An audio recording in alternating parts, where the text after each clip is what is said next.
Hello mga katrak, update dita karon sa kuang unit nga grabing laptaha mga gamit daghan kayog mga gamit ni sa pikas nga truck.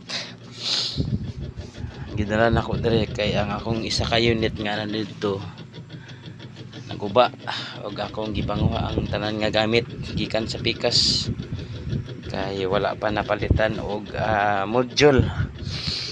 Mao ni karon ang update sa atong truck nga atong gipangbalhin sa ang mga gamit nga gikan dito kay kanang wala pa naayo mga katrak. Nata karon sa Pulyok, Cotabato City og mo ni akong karga og deliver na pod nako unya sa kadlawon sa tabiran kay Dato Alnor.